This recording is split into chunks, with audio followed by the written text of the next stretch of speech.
Hi everyone, this is Krystal, and today I am working on a page in my Life Crafted album. So this is going to go into my 2020 Life Crafted album where I am keeping stories that didn't fit into Project Life but didn't necessarily need a full 12 by 12 scrapbook page, but I still wanted to document the photo and tell a bit of a story for it. So that's what this notebook is for. This is a photo of my cat Scrunchy sleeping in the sunshine.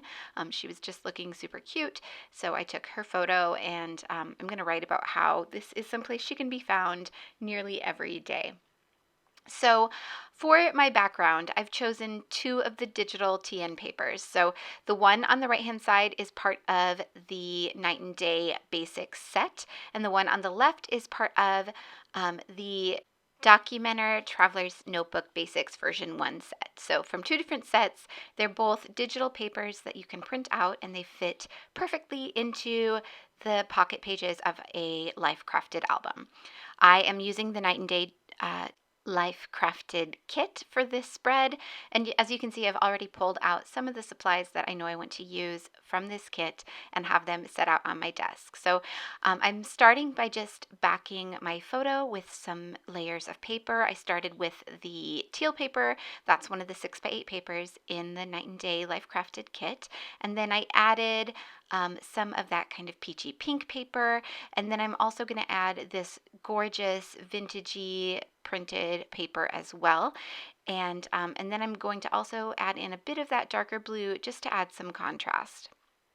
For the left-hand side, I've chosen a pocket page card, and I want to add this blue paper around it just to make it stand out from that white background a little bit, but I needed to do my journaling first. So I went away and typed up my journaling on this card, and then I can mat it on this navy blue paper, and that's just going to help it stand out from that ledger grid paper that's in the background.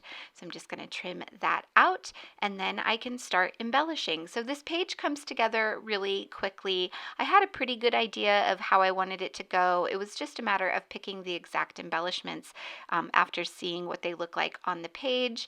I really liked these circles, but they drew your attention too much from the photo, and I wanted to make sure that the photo was still the thing that you noticed most on this page.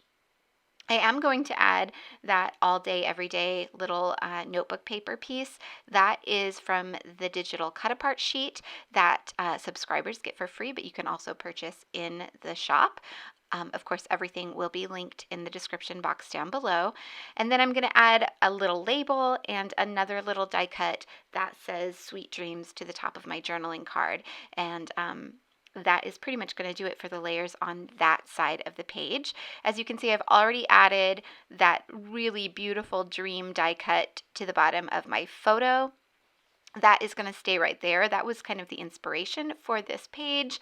I really love that die cut. I love the colors of this kit. It's absolutely gorgeous. So I'm going to go ahead and adhere that down, and just below it I'm adding a little tag that says Bathe Me in Sunlight. That was also from the digital cut apart sheet. So now that I have that in place and I'm happy with how all of that looks, I can start actually adhering things down to the page. And you may have noticed when I added the layers to the back of my photo, I did end up covering up part of the, I'm doing it right now. I'm going to cover up part of the text that's on that digital traveler's notebook paper, just because it has a little spot for a date, and I already have a spot for that on the journal card that I'm using. So I don't need to have the date or the location in two different places.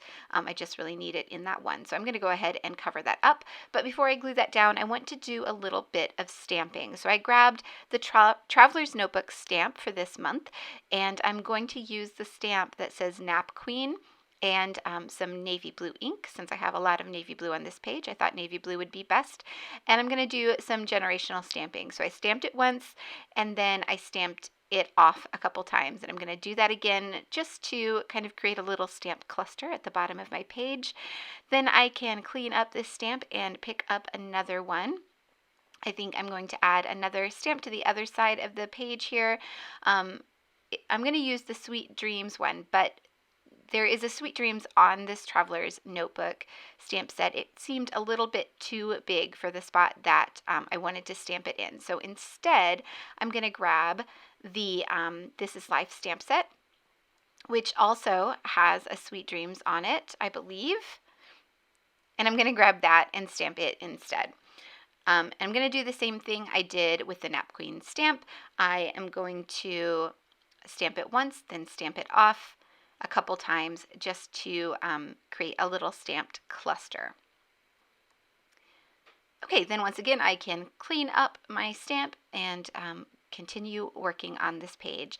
So I did like the idea of adding one more stamp to this page. I like to do things in threes and create triangles around my page just to draw your attention to where I want your attention to be. So I'm going to go ahead and use the Sleep Tight and Sweet Dreams stamp and add that to the bottom just below where my journaling card is going to sit. And then that'll be it for the stamping. And for this one, I don't stamp it off. I don't do any generational stamping just because it was a longer phrase. And I thought it would just take up too much space and there was a chance it would end up looking a little muddied if I tried to double stamp it. So I just stamped that one time. Okay, so I can go ahead and adhere down my cluster on both sides of the page. And then to finish things off, I'm just going to add a few more embellishments here and there.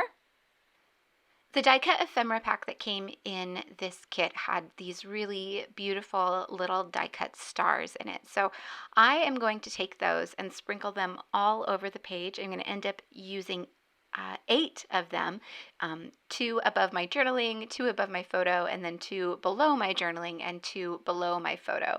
And I'm going to make sure I get a good distribution of color around the page, trying to also distribute the different sizes and different shapes of stars.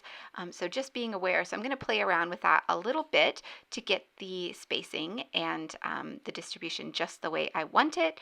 And once I have it exactly how I want it, I'm going to use a glue pen to adhere all those down to the page. And then that is going to be it for this page. It came together super fast. It was a super easy page to do. I love that these pre-made backgrounds make it so easy to put a page together. All you have to do is layer up some layers behind your photo, add some journaling, add a few embellishments, and you have a page all ready to go. So while I glue down all those little stars, I will just tell you that there are a bunch of close-up photos coming up so that you can see all of the little details. Be sure to stop by the shop and check out this kit if you haven't already. There are still kits available. And if you aren't a subscriber, I strongly recommend becoming a subscriber. It is by far my favorite kit, and I am never disappointed when I get my new kit in the mail. It just makes putting pages like this and in pocket pages and 12 by 12 layouts so easy. It's all coordinated so well together, and you would not regret that subscription, I promise. Also, be sure to check out all of the new digitals that are in the shop. There are a ton of new items, and we are getting closer to our new release for next month, so stay tuned to see that as well. Thank you all so much for watching. I hope that you enjoyed seeing this process, and I hope to see you all back here very soon.